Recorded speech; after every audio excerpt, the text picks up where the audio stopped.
2 days later, it goes live, and it's like instantly get into the millions and millions of views. Wow. Port Police call me. Hey, Mike, yeah? Listen, it's raining, it's March, there's no customers. You're not supposed to be busy right now. Yeah, what? Well, I had to shut down the off-ramps from the bridge and the 110 because we can't handle the amount of traffic.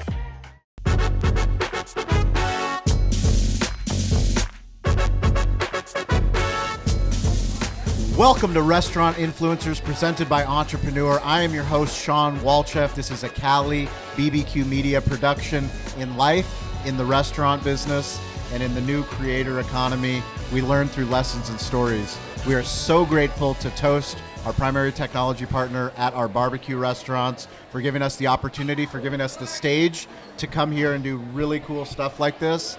So today we are filming this episode in Long Beach at the San Pedro Fish Market. I am here with Mike Ungaro, Henry Ungaro Jr., and we are going to talk about Kings of Fish, which is a show that they launched. We launched this show to teach other restaurants about storytelling, and I have a master class of storytellers. You guys have been doing this. When did you launch Kings of Fish? I think 2017. 2017. Yeah, it might have been 16. I think it was 2017 was the first one. 2017. That is amazing. So, welcome to the show. Yeah, great to be here. Thanks for having us. I'm welcoming you to your own restaurant. Welcome to my restaurant for your show. So, let's set the stage for the audience, the viewer, the person that's listening on podcast. Yes. What did we do this morning? What did we do this What morning? did we do? What did we just finish doing? Wow, we just finished filming for was season 2, episode 1 of your show, Yep. Restaurant Rebels, Family Style. Restaurant Rebels this season. Yes, you guys were the featured guests. It's a little blurry. It's been a long day almost. It's been a long day. Lots of content. It was fun. We had a good time. Let's set the stage for the listener, for the viewer. Mike, tell me your story. My story. Okay, well, my name is Michael Ungaro. Married, going to be 28 years. We have 3 daughters, 24, 23, and 20, all grown up and doing their own thing in the world, which is really cool. Unlike them, I worked here most of my life. They danced, ballerinas and such, and have turned it into futures for themselves, which is really cool. I started working at age 7. My dad asked me if I wanted to come to work with him one summer, and I worked like shoveling ice and shoving fish into bags for the wholesale accounts we had at the time through our place in Wilmington, California, with Shamrock Seafoods. I took ages 8, 9, and 10 off because I wanted to go out and have fun. I realized I wasted the summer. But I was getting paid $1 an hour. It was kind of cool. Ice Cream Man loved me. And then my mom had like gallstone surgery when I was 11, 12 years old, and we were just opening the new San Pedro Fish Market. That was Good Friday 1982, so my brother John and I had to start going to work with him, and my brothers Henry Jr.'s dad, and our sister Jennifer, a little bit younger, they stayed with the grandparents during that time. So, it was a dirty job. We were getting up at 5 o'clock in the morning at age 11 and 12 to go into a fish market. We used to do a lot of smoked seafood. So our Wilmington location is where we smoked it, and we had accounts all over the place. But we had a lot of customers that were buying it out of our San Pedro location. So my job was setting up the smoked fish display, then going in and getting our dining room, which was a new endeavor for us. We hadn't had a restaurant before this.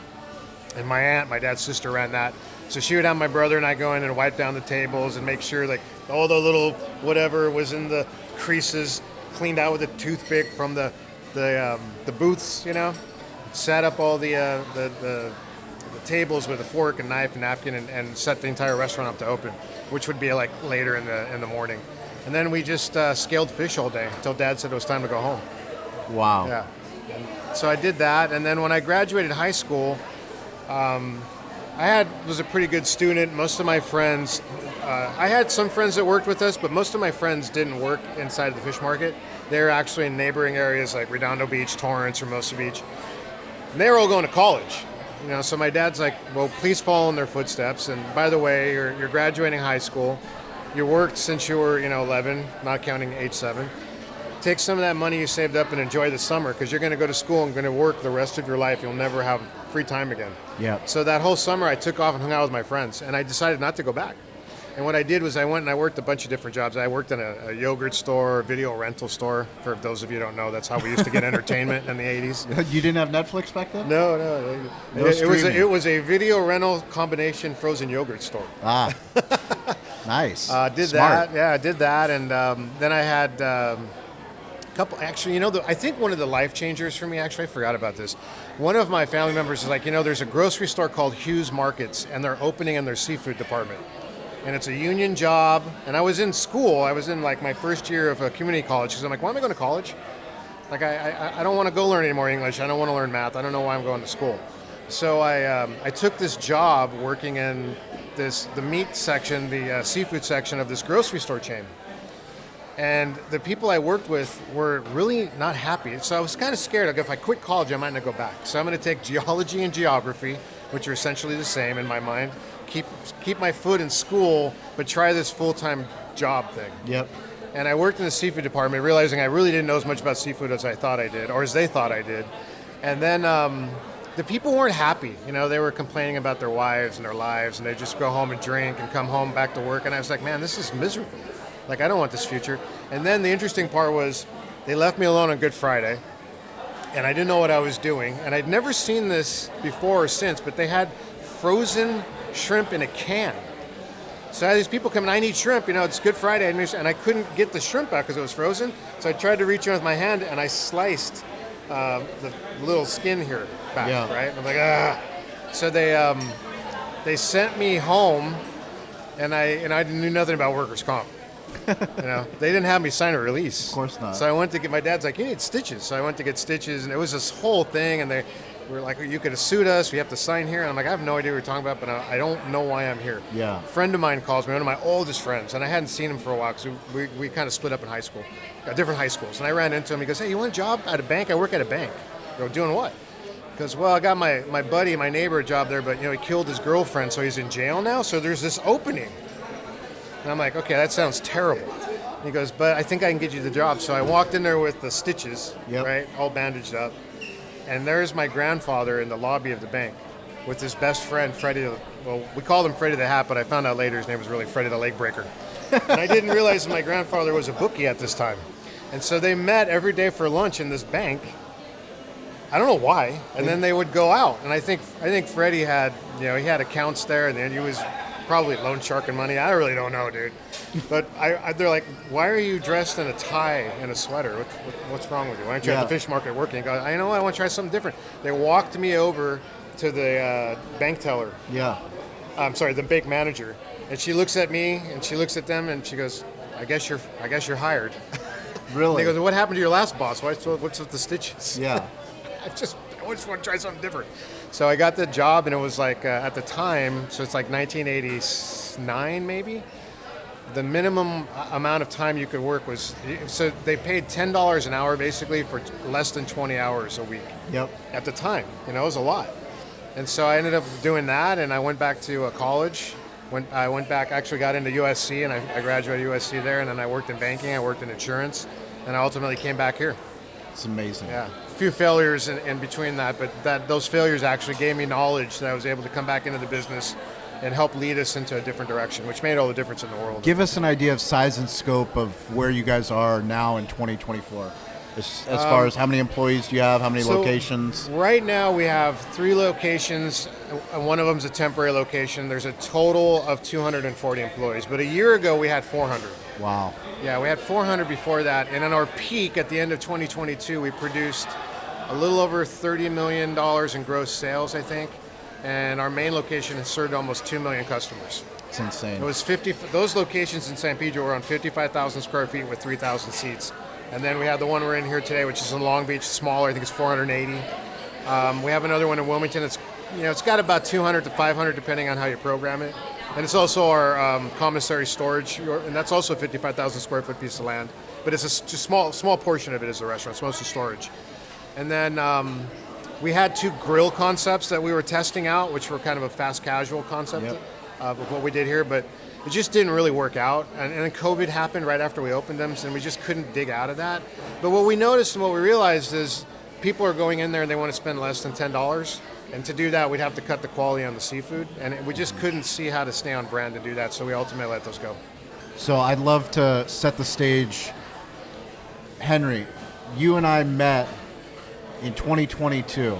Yeah. And I found that out actually this morning when I was, before we started filming for Family Style. Yeah. I saw your dad, and I was talking to your dad, and he was like, yeah, I know you.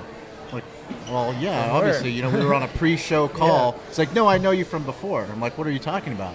Tell us how you ran into a Yeah. crazy guy like me. My dad and I like to go to all the restaurant conferences and just go see them as often as we can. And I was sitting in a class that talked about tech stacks, and because that's my role, I do IT for the San Pedro Fish Market. So I was listening to that class because I wanted to learn more. I'm just finally getting into this, and you happened to be there, and you were the teacher, and you actually called me out, and I was very nervous to talk Really? in front of all those people. Yeah. What did I Yeah. call you out for? I think you were just Storytelling? asking what I did and who we were, and At that time, were you on Toast? I was talking to Toast, but no, I was not on You were Toast. talking to Toast. Yeah. Fascinating. Yeah. So tell us your Toast story, your Toast unboxing story. So we had 6 locations. All 6 of them used a different POS, or there was 5 different POS within the 6 locations. So anytime you needed anything, you had to go through every single one a different way, try to figure it out and get it to work. And everybody was just tired of it. Nobody wanted to use any of the POS because they all had their own little quirks that nobody liked. So I spent about 6 months just researching all the different POS and having demos and meeting with all the different companies to try to figure out what would be the best fit for us.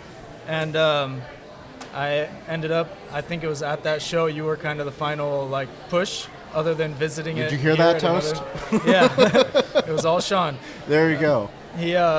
You convinced me to kind of, because we already had some of the other partners you were working with, like Yep. Ovation, and what are some of the other ones you work 7 with? Shifts, Restaurant 365, Yeah, Marquee. Restaurant 365, yeah, a lot of those. And so I was excited on how they could all integrate together, and then I spent the next year and a half slowly rolling it out. We actually did it here first in Long Beach, and we had a big old training with everybody. They were all nervous. They all hated me at first because they didn't want a new system, but here we are a year later, and it's going really smooth.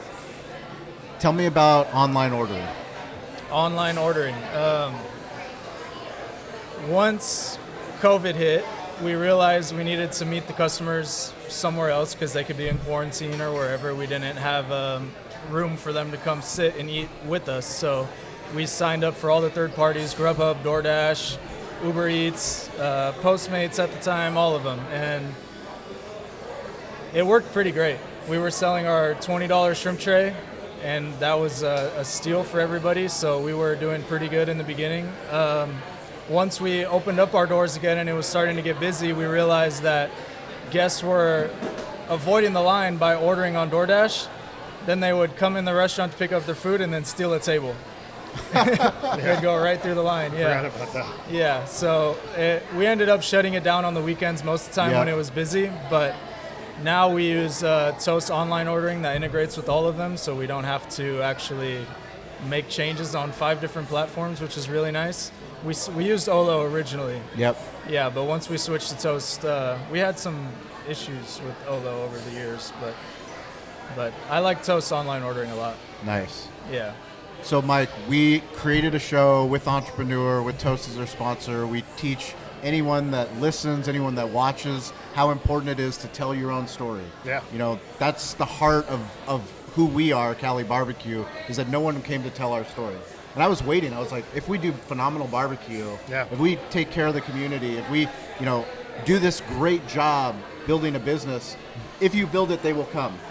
I was waiting for, Field of Dreams, Kevin Yeah. Costner. Yeah. Kevin Costner's full of shit. He's He not was coming. wrong. He's not Liar. coming. Yeah, it didn't happen. Tell me about you owning your story. Tell me about Kings of Fish. Right. So we were doing really well in our San Pedro location. We had record crowds and customers, and things were fine. It wasn't like there was something to fix, But what I did start to notice was there was this narrative that the area wasn't safe, that it needed to be redeveloped, and it was like we were almost the cause of it in some people's story. You know, like our customer base was too big and too blue collar and whatever the story was. You know, people were making these stories up, and you would see it and start to see it in places that were new, like Yelp and social media, right? Yep. You had Facebook, and mostly it was Facebook and Yelp that I was noticing in it. And I was like, okay, well, these aren't even accurate. You know, like how do we get a control of that? So at one point there was a news story stating, you know, that the area's not safe, it's gangs and violence and drugs and blah, blah, blah, blah, blah. And I'm like, these are all families. What are you talking about? So I took the link to the news story and I shared it on our Facebook page, which at the time was like just a few thousand people. And people from all over the country were commenting. I'm like, I fly in there for all my holidays and that's where we do all our families. I'm like, that's totally ridiculous. So I'm like, okay, I've got to find a way to tell the story. So first we just used Facebook. We weren't even really using anything with Instagram at the time. We had a commercial filmed with a professional production company we hired that told our story. It's a history video. I think it's still on sanpedrofish.com under history. And it was really a valuable tool for us in negotiating to be part of the project. Yeah. But what I started to realize, we had this other thing I hadn't mentioned to you. I don't think I mentioned this to you, but when we had our frozen line, H-E-B in Texas was interested. Really? Right. So in between that, we had this lobster festival where we set 3 Guinness World Records in a single day. And a company, 20 years you did that lobster festival. Yeah, we did that thing for 20 years. 20 years. We did one for 10 years. you doubled up. 10 years is enough. No, I mean, 20 is it was like unprecedented. the 19th or 20th. I'm like, I can't do this anymore. It's too much work, man. And oh man, I lost my track of thought. What was I talking about? So as we were doing this Lobster Fest, these guys that we did a TV show on, it was actually called the Hungry Channel, and it was the guy that started the Food Network brought it to YouTube, and so they had all these cool content, and we filmed one of the shows. It's called Drink Inc. You can Drink still Inc. find it. Henry and I are on there, and they invented drinks for us. Okay. You know, and they came to us and they said, really cool guys, Jonah and Jonas. Still keep in contact with them a little bit. They said, we think you guys might have something. And I think what they were thinking was, you look like Duck Dynasty with fish. And you're going to do these 3 Guinness World Records in a day. Can we film it and see what your family's like in front of the camera? Of course, they were naturals, right? Yeah. So they created a sizzle reel and they kind of shopped it all over the place, but no one would buy it. And I think part of the problem was it's right when Duck Dynasty kind of hit some bad press and it looked too much like that, so no one would touch it. But they gave us a sizzle reel. Cool. So like, I can do whatever I want with this. I don't want to do much, but I'm going to meet with H-E-B. They want to buy our frozen meal product we had at the time. So I go, this would be a great way to introduce them to who we are, because it was a really cool sizzle reel. I mean, we still have it, actually. I think it might even be on our website. So H-E-B sees it, and they're like, that's Duck Dynasty. We'll buy the product right now. And I go, no, it's just marketing. There's no other episodes. There's nothing else here. Yeah. Yeah. But what channel is it going to be on? Because it looked so real that Yeah. they couldn't. So they placed this big order for product, and I had no other content. Wow. So Henry and I are sitting there going, no one's going to buy this stuff because I don't have anything else that we can use to market it. And I was trying everything I could think of with geotagging and stuff in Facebook that you could do at the time, but it wasn't enough to do the volume for what they wanted to buy. But we started thinking, can't we just make this ourselves? So we talked to these guys. It was a little bit out of our price range. They were doing full-on TV shows. This is like $1 million budget minimum. It's like, well, we can't do that. And we didn't know how to get sponsors at the time. So, and we still don't, to be honest with you. We're working on that. Modelo. See that Modelo? Give me a Modelo story. Modelo, we sell the only place in California that sells more Modelo than us is Angel Stadium. That's insane. That is absolutely insane. It used to be for a long time it was Budweiser. It was us. I think it was Dodger Stadium, LAX, and us for Budweiser. But then we diversified and sold a lot more beers. Is micheladas or is it just this is Modelo? just beers. Straight, all of it. Just beer. Yeah, whether it's Kegs. a michelada or not. We just move. We don't care. We just You move should have seen the keg Modelo. room back in the day. Yeah, It keg was room crazy. today, it was a converted walk-in freezer that also could fit a forklift in with hundreds of kegs. Wow.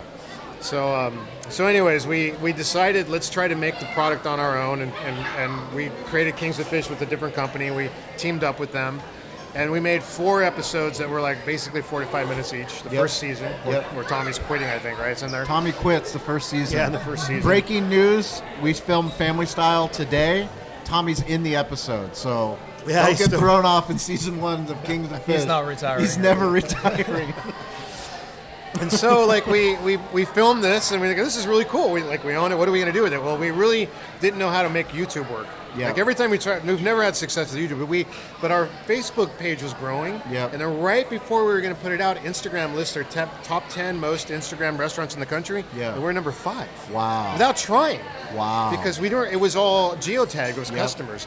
And for 3 years, we were in either 5 or 7. Wow. So we're like, okay, well, we'll put it on Instagram and we'll put it on Facebook. And our sales, I think that one month, they jumped up like $1 million in gross sales above what they normally would have been. Wow. It's like, well, this is working. And then we had a conversation with a company called Food Beast, and they're a content creator company, and they were creating their own series, and they wanted to put us on their website. So fine, we did that in return for their eyeballs, because I thought it would help with sponsorships to do that, you know. So they're like, well, I think we're taking advantage of you, so we're going to come down. We'll do like a video thing and live Twitter, and there wasn't TikTok at the time, but it was Twitter, Instagram, Facebook. I don't know what other platform they Maybe were doing. Vine or something like Yeah, that. at the time, at the time, I think it might have been Vine. So they had all this stuff going on, and I'm looking at these guys like, these guys look like just rolled out of bed, you know? Like I'm dressed in my fish market stuff, Yeah. but this isn't a professional company, I thought. But they were kids. Yeah. I mean, relative to me, but they knew what they were doing. Yep. And so they're in the fish market, the old fish market before it got torn down. They're like, what do you have like that's special? Like something with a lot of cheese? And as Eli, who's our good friends now, right? And I'm like, no, we do seafood, dude. And he's looking around and he sees this obscure menu board that's off in the corner because we started like building mini kitchens to keep up with demand. Yeah. So we'd have some griddles over here and some griddles over there, and then like, you know, one of the vendors would make a menu board, and on this menu board, really small up in the corner, it said Super Tray. And he goes, what's a Super Tray? I go, I have no idea. I'll make one though, and it'll be super. So I went and I got a bunch of seafood. And you guys could search it. If you search San Pedro Fish Market Super Tray and Food Beast, you'll find this We're video. going to put a link in the show notes Yeah, to the video. you'll find it. For sure. And so they made this video. We're both talking and we're doing stuff, and I don't know what's going to happen, right? 2 days later, it goes live, and it's like instantly get into the millions and millions of views. Wow. Across their platforms. Now I'm out of town because I'm looking at colleges with my daughter. Port Police call me. Port Los Angeles Police Department. They call you? Well, we know them, so Yeah. they call me. Hey, Mike, yeah? Listen, it's raining, it's March, there's no customers. You're not supposed to be busy right now. Yeah, what? Well, I had to shut down the off-ramps from the bridge and the 110 because we can't handle the amount of traffic coming in your business. What are you doing? I'm not doing anything. No way. The video. Wow. That video went so viral, it brought 30,000 customers in 10 days from all over the country. And outside of the country, people are calling from London, from South America, from Kansas, from Florida. I'm coming in for the Super Tray, and they were flying in to have it. It was insane, and then I'm watching this, and I realize months and months and months and months and months pass, and people are still coming and asking me for the Super Tray, but nobody knows how to make one still. And I'm like, how do you guys not know how to make these things? Like, so I had to get a board that said Super Tray, King's Tray. We made all these things up, and we integrated in with the Kings of Fish story line, so people understood. And then they're like, yeah, I just want that. They're like wandering around and they can't find the little obscure Super Tray sign, and no one that works for us knew what it was or how to make it. It's like we total missed opportunity, but we were still doing really well. Our sales went up. So we just started to realize telling our story, using these social media platforms, and understanding why people were visiting us. They were visiting us with families. They were visiting us for the experience. And the more that we could push that narrative out, the more powerful our brand became. I think one of the things that I love about the Kings of Fish series is that it humanizes the family business. Yeah. You know, I got to see the relationship with you and your brother, you and your dad. I got to see the sister, your sister, and obviously Tommy's a star of the show for sure. Yeah. But understanding like why we do what we do. Like why do we put on this show? Why do we partner with Entrepreneur? Like why do I go talk about smartphone storytelling? It's like the media, you don't need to build a media company. You need to start documenting the stuff that's already happening in your business. And once you do that, it doesn't matter if you get all kinds of new business. Eventually, it will lead to something cool. Without a doubt. Yeah. Like, without a doubt, it will lead to something cool. Like, I know if not one other person came into San Pedro Fish Market, the fact that you and your dad got to share a moment when you were young about like where you wanted to go, about you going to college, like that's on film. How does that feel to you? It's pretty awesome to look back. We play them sometimes in the restaurants, Yeah. and I'll be walking around. People are like, "Is that you? You look so different and young." Yeah, But it's awesome. Just Were you pranking your aunt in one of the episodes? Like yeah, making her yeah, we scale made her a fish? scale a fish. Yeah, that glove was nasty. That was the wettest, nastiest, fishiest glove I've ever seen, and she put it on. Yeah. Yeah, but when that first sizzle reel came out, I was in middle school.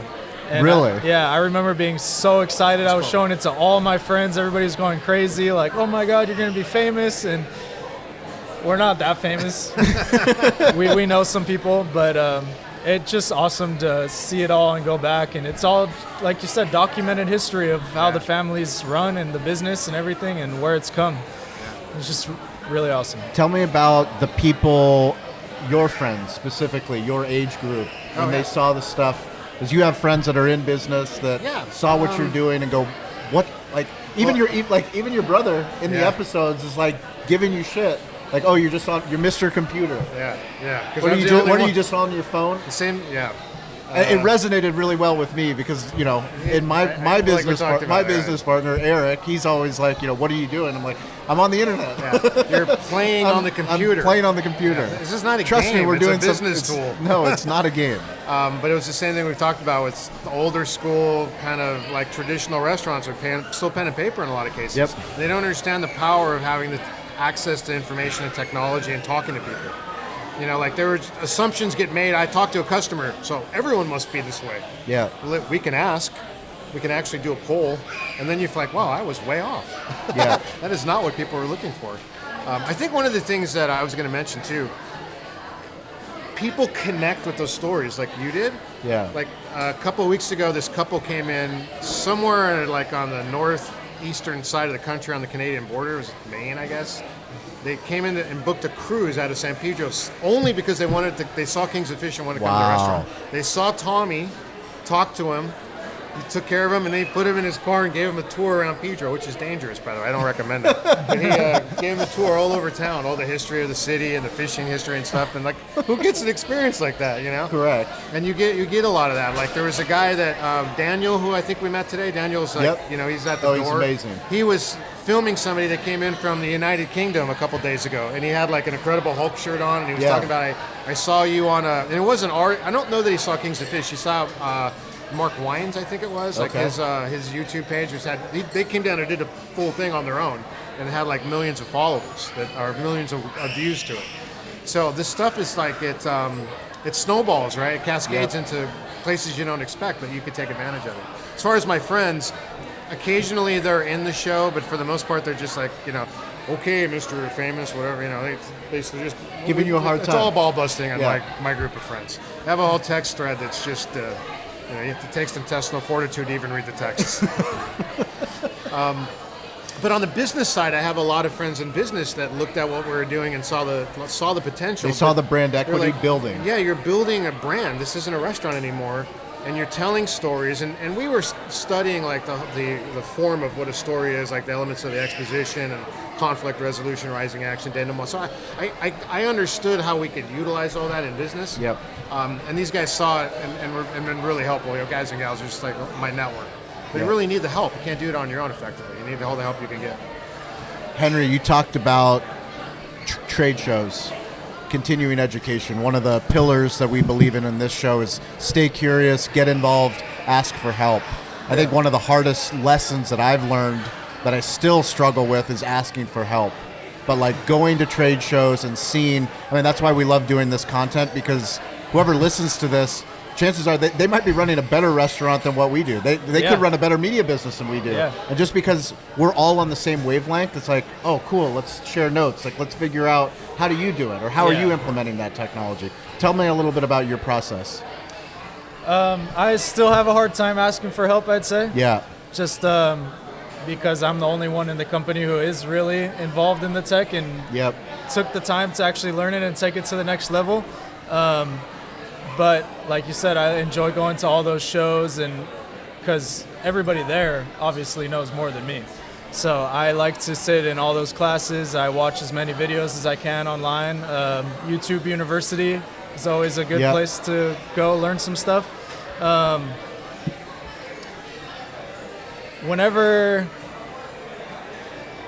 I have a guy under me And so I really enjoy teaching him everything, and he comes to me for help a lot, which is nice because he was the same way. He didn't want to ask for help. He wanted to just try to figure it out. So I said, no, just come to me whenever you want. I probably have the answer already.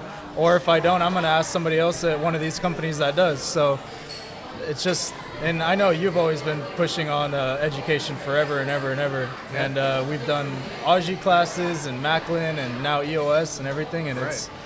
it's the best way to keep moving forward. When did you realize that the San Pedro brand was bigger than Long Beach?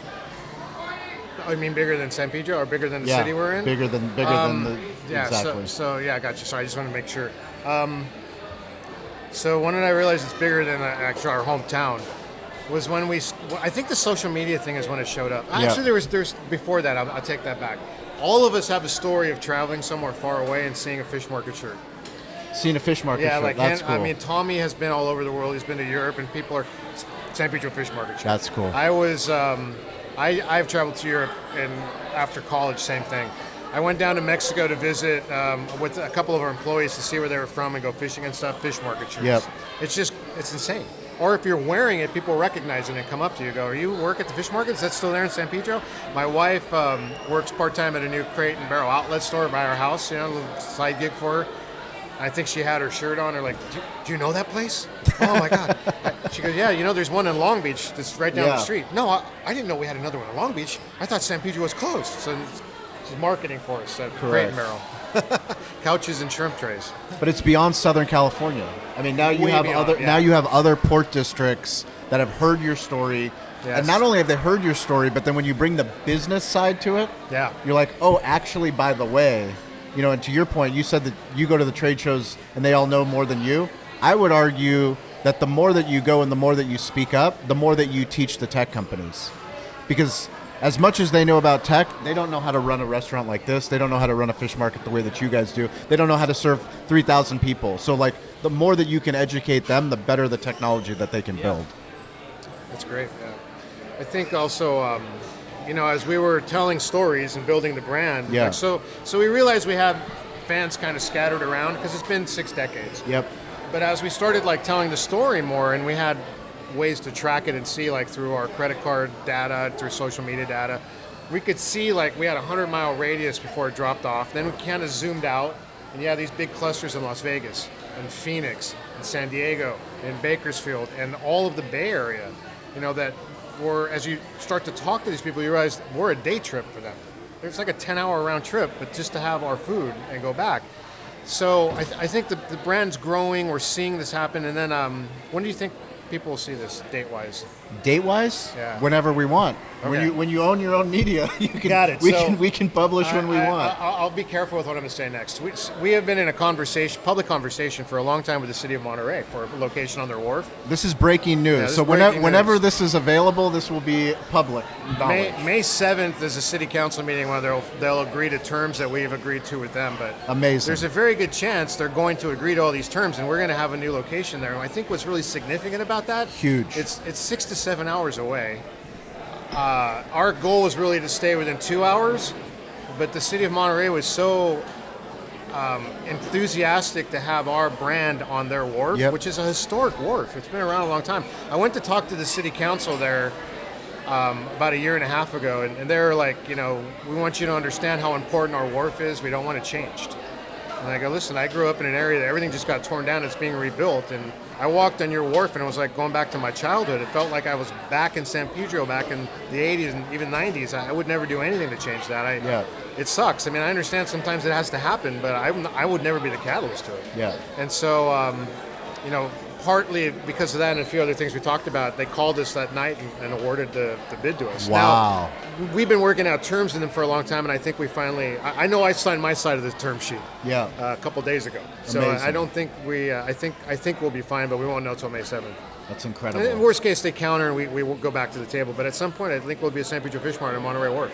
Monterey Wharf, you heard it here on Entrepreneur, on Restaurant Influencers. That is a huge, huge deal. Yeah. It's exciting. Who's going to go up there and run it? We don't know yet. We have identified a few people, but we'll see. What? First, we got to build it. Correct. What advice would you have to the restaurateur, the hospitality professional that's listening to this show when it comes to not only the family business, but more specifically the storytelling business? There's one thing that I have learned. Any part of your story that you leave blank, people will fill it in with what they think the story is, and it will almost always be negative. It'll always be worst case scenario. I'll give you an example. We had the In-N-Out truck come down for an employee event, Yeah. right?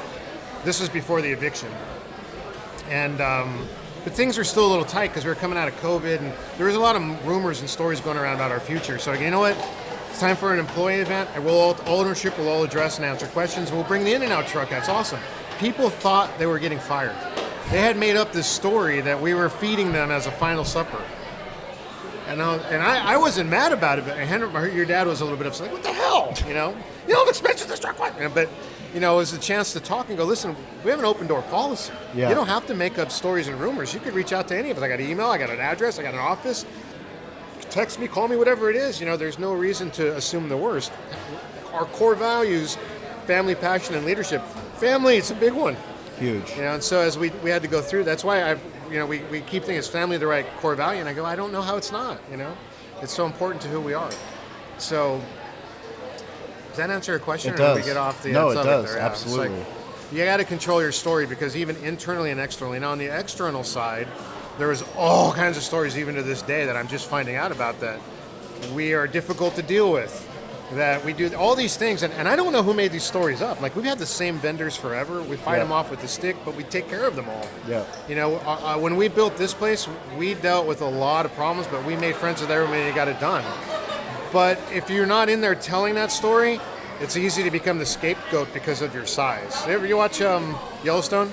I don't, but I'm. So there's I've a heard some scene good with. things. We're going back to Kevin. I'm going to save Kevin Costner. Yeah, save him because I you throw him heard under him the, earlier. I You've throw heard him under the bus all the time. He has a line. He has a line in Yellowstone where he says, "Anytime," and I'm paraphrasing this. Anytime you have something good, everybody will be fighting to take it away from you. And I listened to that because my wife and I were really into it during COVID. And I'm watching this going, you know what? I feel like that's happening to us all the time. Every time we make some sort of success, we're battling to keep what we built. Yep. And I didn't think about it that way because I don't like to think of people as enemies. Yep. So the way I do is we use the storytelling to create alliances. Yeah. Like, we went all through town and said, hey, I love your restaurant. Can we put you in Kings of Fish? They didn't charge them for it. Of course. It's like we just want to promote the local business. We went to the brewery. We went to Dustin Trainey's place, which is a kind of a distant relative, great restaurant. We went on the USS Iowa, did a whole bunch of stuff. Cool. We went out through Alta Sea, which is the one where Tommy Jr., God rest in peace, his boat's sinking. I don't know if you saw that one. No, I don't think There's so. one episode of Kings of Fish where we went out to a place called the Catalina Sea Ranch. I don't Okay. think it's there anymore, but they were harvesting black mussels Okay. to sell. And we were customer testing it out through one of our distributors. Okay. So that'd be a cool thing. We'll go out to Alta Sea, which is a marine research facility, Yep. on their boat to go to the Catalina Sea Ranch. And this literally happened. This wasn't staged. The guy was so distracted with the cameras, he was moving the boat around, and he didn't realize the little dinghy boat thing that we brought. It wasn't a dinghy, but the boat we got out there, it's the wake came over and it started sinking. Well, Come Tommy on. Jr., my brother, and they're trying to grab all their tackle and stuff. Yeah, it was scary, but they got down there and bailed all the water out and saved the boat. That's crazy. That is crazy. But we were doing these things to help promote our neighbors in our community with the audience that we had, because we wanted people to know, like, we're good members of the community, and we want to be in alliances with everybody else. We're not looking to be adversaries. It's not what we do. It's not how we've been successful. Actually, what a lot of people call us is the seafood diplomats. Seafood we get along with diplomats. everybody. There you Like, go. Every politician's like, can you support my campaign? Yeah, but I'm going to support all of you equally because you're all my friends. Yeah, You know, because you're that's- all hungry. Yeah, we take a side, we lose half the customers. We can't be in a political game in this way, in the way some other businesses can do it. It's too risky for us. Henry, what does digital hospitality mean to you?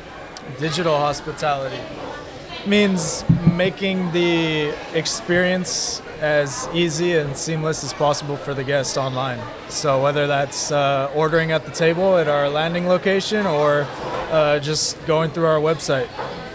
That way, no matter what, you can just get what you need without spending too much time. Because everybody, after 3 or so clicks, they're done. Yep. They don't want to spend any more time on the website. So the faster you make it, the more likely you are to convert. That's awesome. So every single week on LinkedIn, if you, the listener, you, the viewer, we want you to come and share your story. You can reach out to me at Sean P. Walchef, ShawnPWalchef. That's a chance for us to learn about you, to learn about your story. If you're in sales, marketing, or a content creator, we want to hear from you. We also do a social shout out on this show. This week's social shout out goes to Steven Ronau. So Steven puts together leadership lunches. If you are a restaurant owner in Southern California, let me know. I'll get you in touch with Steven, but you have to kind of get jumped into this leadership lunch. The first one that I ever attended was here. That's right. Right here. That's where I learned about Mike. Well, I knew about Mike because of Henry and Henry Jr. I heard about San Pedro, but the second touch point was me coming to lunch here at Steven's leadership lunch. That was fun. You shared your story, and we joked that we're going to figure out a way to do a Toast family style episode, and we're going to go on your roof and we're going to do the intro to the episode. And not only did that joke come true, but it happened today. Yep. So here we are filming not only family style, but also restaurant influencers. Anything can happen if you put it out into the universe. 6 weeks ago, I think that was. 6 That was weeks fast. ago. That was a fast turnaround. I'll tell you something else. Tell I me. was sharing your information with some of my business friends because I have a social, we call it social capital call. Like, how do you capitalize on your social Okay. identity? I like and it. it's a group, it's a small group. I'm like, look what this guy's doing. I think I've been trying to do this. And he goes, I gotta talk to this guy. And I realized, oh shit, I'm actually spending the day with him. I'm spending the day with this So guy. I'm sending him a text. I go, guess who I'm spending the day with today? Not just hanging out, by the way. Yeah, no, we're filming content all day. No, we can't wait for Kings of Fish. Tell the audience where are they going to be able to watch this? Kings of Fish is going to be streaming on Amazon Prime. We have all the trailers done, so we're going to be pushing those out through our social media channels very soon. That is amazing. Amazon Prime. So if you're a restaurant, look at that. We have a case study. Not only is it Cali Barbecue Media, but more importantly, Kings of Fish is on Amazon Prime. This is phenomenal. It's pretty exciting. This is phenomenal, and we're going to work on. If you guys are listening to this and you're a brand and you want in, I know a guy. I know a guy, and we can create some awesome content together. Yeah. Before I let you guys go, I'm going to get a couple quick questions about your smartphone storytelling. So I need to know: are you an iPhone or an Android user? iPhone. Which version? Oh, I think mine's 2 years old. So is that 13? Okay. Probably 13. Do you prefer phone calls or texts? Prefer, depends on the situation, mostly text because I can get a lot more done. I don't have a problem with phone calls, and I'm on them all the freaking time. Do you leave voicemails? I do, yeah. I hate when people don't leave a voicemail. Do you like it freaking call when me? Do you like it when people leave you a voicemail? Yeah. No, I want to know why you called me. How many emails do you get a day? Oh, that's in the hundreds right now. How many do you enjoy reading? I have my daughter sort through them all for me as my assistant and then read the ones that I need to. Do you use Apple Maps or Google Maps or Waze? I use Waze Waze. every day. Really? Every day. Okay. Do you listen to music on your phone? Yeah. What? Which app? You know, I've been mostly listening to Spotify recently because I have it synced in with my Peloton, but I also have Apple and Pandora. So it's kind of, I'd say it's Pandora, Spotify, Apple Music in that order. And Why? Why don't I just have one? It's you got to pick one. It's too many platforms, right? It is. It's killing me. Do you prefer photos or videos? Oh, wow. To take on my own Yes. or to see? I typically do photos, but I keep live mode on so I can manipulate them a little bit. Okay. Yeah. And what's your favorite social media platform? I think probably Instagram right now, but I've been looking at TikTok. You know, we have some content there, but Instagram's where I tend to gravitate towards. And are you going to be posting more on LinkedIn? A lot more on LinkedIn, yeah. LinkedIn's probably going to be my favorite moving forward. There we go. Now we're talking. We're going to put a link to your LinkedIn profile. Henry, you're up. iPhone or Android? iPhone. And which version? 15 15 Pro. Pro. Do you prefer texts or phone calls? Text for the same reason. Do you- Calls, you get stuck on there all Do you day. use voice to text? Sometimes, yeah. Do you use Siri? Yeah, You do. I do. How often? I just recently got one of those home pods for my apartment, Okay. so a lot more often now. Okay, do you prefer Yeah. photos or videos? I used to be a photos guy, but lately I've been getting more into videos. More into videos. Yeah, just You're taking you your can own capture videos. more. If you take a picture, you're stuck with that one thing, but if you have a video, you have a lot more. What's your favorite social platform? Instagram. Instagram? Yeah, I'm not a big fan of TikTok. Do you post personally on Instagram? I have a page for my car. For your car? Yeah, I post. Your own car I post page? pretty often on there. Okay. Yeah. Are you on LinkedIn? I am. Are you posting content on LinkedIn? I do not. No. Okay, we're gonna change I like that. all his content, but that's about it. Yeah. You're gonna need to post original content. All right. On LinkedIn. I can do that. And that goes for anybody that's listening. LinkedIn is a place to be. They're leaning a lot more into video, short form video. They want to be the business, TikTok business, YouTube platform. So it's a great place to be. Yeah. Final words of wisdom. I'll add to the LinkedIn part is I have been on LinkedIn forever, but I wasn't sure what to do with it until recently because I'm in a lot of calls with politicians, business professionals, lenders, etc. Yep. And I don't know them, so I keep noticing. I go to their LinkedIn page, Yep. and it didn't occur to me, what are they seeing when they come to ours? Correct. So I actually just mandated that we all clean that up, and Awesome. it's a project we're in right now. I love it. That's why I've been posting videos. I'm kind of experimenting with it. Keep it going. I love it. Absolutely love it. Any words of wisdom for somebody that's listening to this? I would say just continue to do something. Yeah. Don't give up. Always be doing something. Awesome. And Right. thanks again to Toast. Check out Family Style. You'll see whenever. I'm not sure when season 1's going to, or season 2, episode 1 with San Pedro Fish Market, but we'll put a link to Family Style in the show notes. We appreciate you, Toast. If you're a Toast user, hit me up because we're looking for more Restaurant Rebels to feature season 2, season 3. And as always, stay curious, get involved, ask for help, and come check out San Pedro Fish Market and follow Kings of Fish. Thank you, guys. Thank you. Thank Great to you. be here. Thank you for listening to Restaurant Influencers. If you want to get in touch with me, I am weirdly available at Sean P. Walchef, ShawnPWalchef. Cali Barbecue Media has other shows. You can check out Digital Hospitality. We've been doing that show since 2017. We also just launched a show, season 2, Family Style, on YouTube with Toast. And if you are a restaurant brand or a hospitality brand and you're looking to launch your own show, Cali Barbecue Media can help you. Recently, we just launched Room for Seconds with Greg Majewski. It is an incredible insight into leadership, into hospitality, into enterprise restaurants and franchisee relationships. Take a look at Room for Seconds. And if you're ready to start a show, reach out to us, betheshow.media. We can't wait to work with you.